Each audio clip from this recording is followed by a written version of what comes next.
Good morning. Good morning. Good morning, fellow humans. And that's spelled Huemonds. That is a colorful nut for those who did not know. Gotcha. Okay. Good morning. Good morning. Hanging on by my fingernails. Okay. Well, it's in the 30s. It's 39 degrees out. First day of the year. Second last day of October so far is the coldest day of the year, in the 30s, 39 degrees.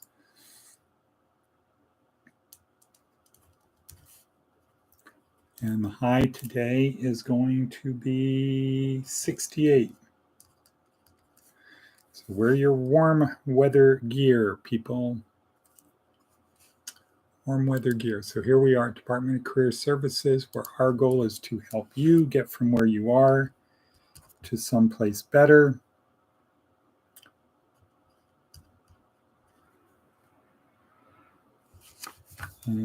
Just filling in my book.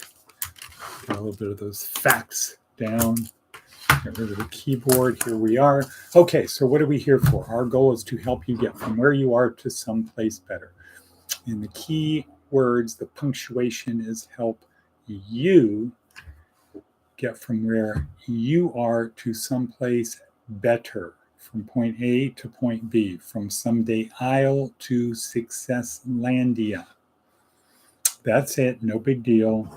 That's it. Nothing cosmic, though our topic today is spiritual enlightenment. Okay. So here we are. Once more into the breach. So how do we help you get from where you are to someplace better through this podcast? But it's not really the podcast. It's not the person on the screen who's talking. It's the stuff down below. Two things are important. Look at the stuff down below with paper and pen to write things down. Number one, do repetition. Don't just watch it once, watch them a couple times. Number two is repetition. Do it, come back every day. Try to get a new person, at least one new person a week. Share this with one new person a week. And the best way to do that is to have a connection, form a connection. As Wadabevi and I learned on Friday night, you want to evangelize? Start with making a connection first. So you can talk about one of the topics. Darren Daly today is very good. It's in the motivational part. Talking about the importance of sleep, the pragmatics about sleep, but that's getting too deep in right now. Let's just focus on the early 5-part podcast. Part 1, prepare. Part 2, attitude of gratitude. 3, review yesterday. 4, plan for today. 5, project, and then go do it. So we're going to do part 2 after, part 3 after the review, and part 5. So up yours. We're going to do those 3 after, on your own time. Actually, I've already done them. And after this, I post this on our website, lovethyneighbor-envy.com. Not envy, it's envy.com. And on Facebook, on the Love Thy Neighbor Facebook page. And then we go out as Wadabevi is taking care of the chickoons. All right, so we're at 4 minutes in already. Breathing exercise and begin.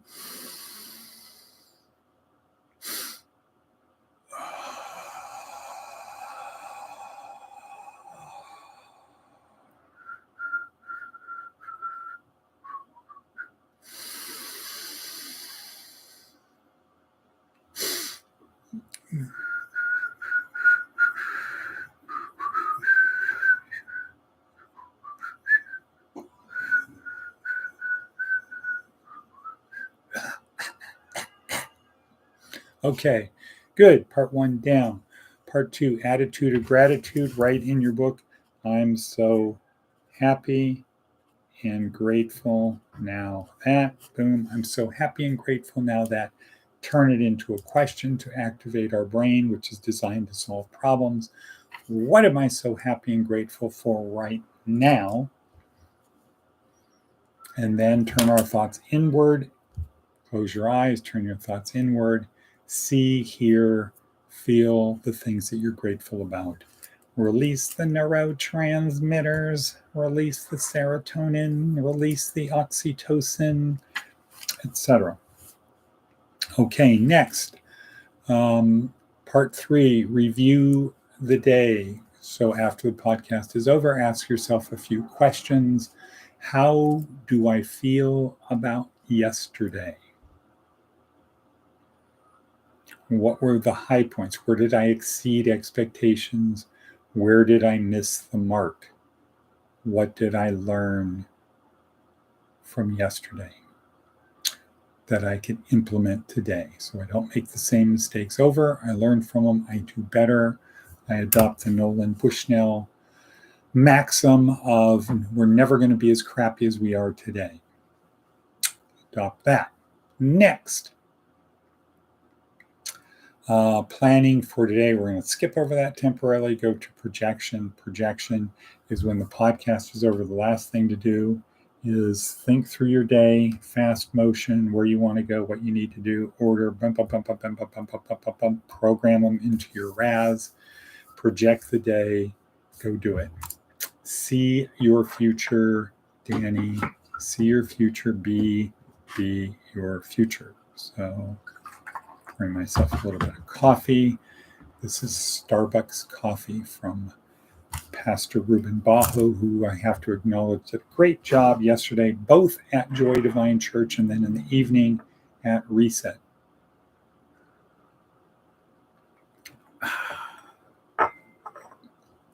Making coffee just a little bit stronger.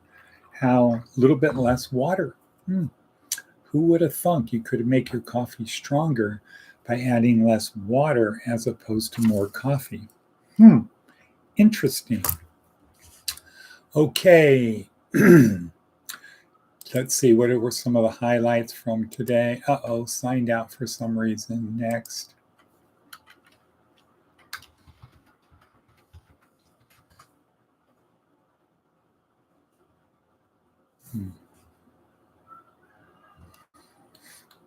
Highlights from today. Advice from an 80-year-old. Live your life so that your epitaph could read no regrets. Planning, 3 simple goals for today. Write down 3 things that you're going to do today. 1, Dan. 2, Diana. And 3, go on a walk. Walk with faux. Faux. Not Soph, it's faux. Punctuation. Okay. Let's see.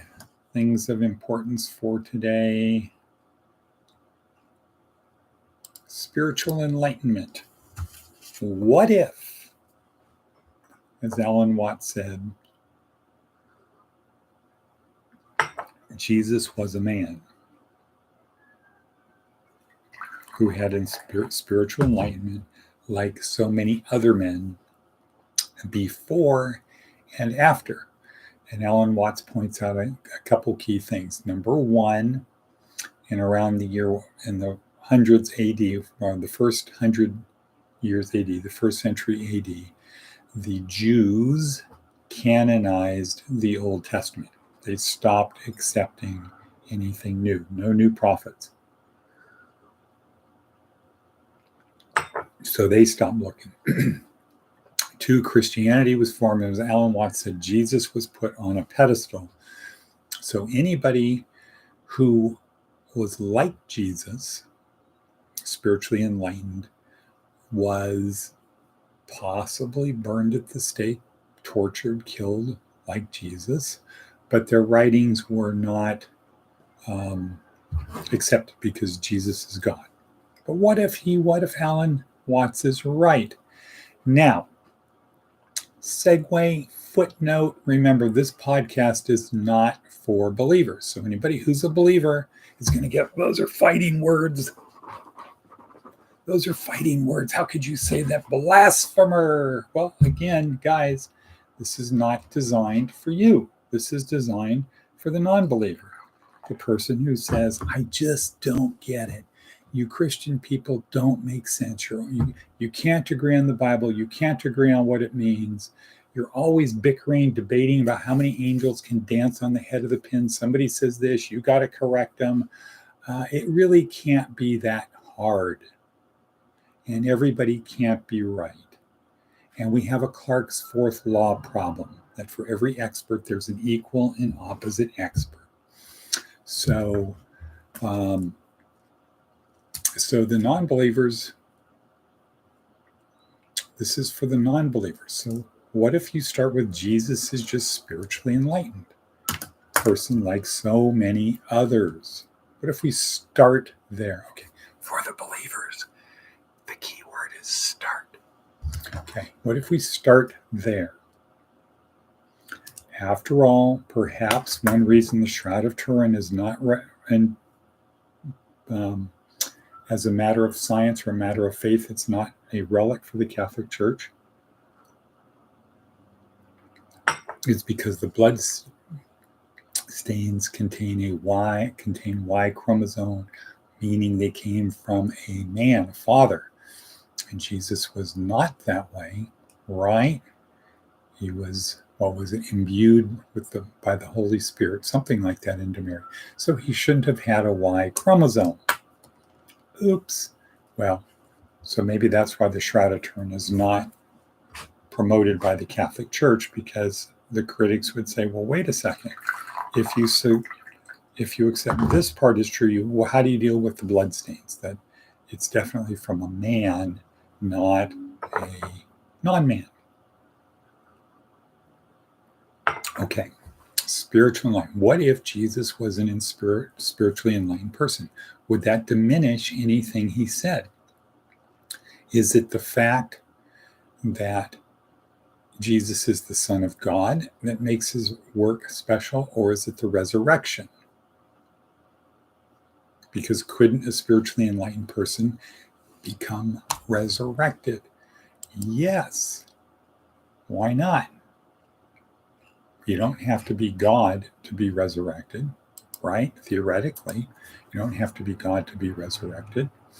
And by today's medical standards, people get resurrected every day. They were dead and they're brought back to life. Okay, true difference. Okay, time is racing. We're at 12:50, 13 minutes. Let's wrap this up because we've got big things to do today. This is the second to the last day of the year. Let's make something happen, not the year of the month. Let's make something happen. Let's make something happen.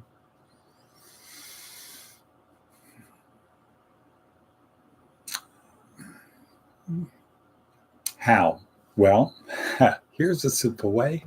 Seek discomfort. Seek discomfort. How's that? Seek discomfort.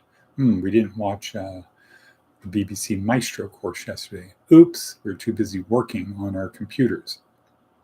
But we got big things going. I want Sophie to pop one of those out every day, a new infographic. Doesn't have to be great, just has to get done. Okay, so seek discomfort. Accept that God has unconditional love. Last night, church, it was clear. They say God has unconditional love, but then it's, well, you got to do this stuff to make God happy. We have to do this because we want to show you that we worship you. I think they are going the wrong direction there, but that's for a different time. This is 1421. Let's end this now. Let's end this now and say, and cut.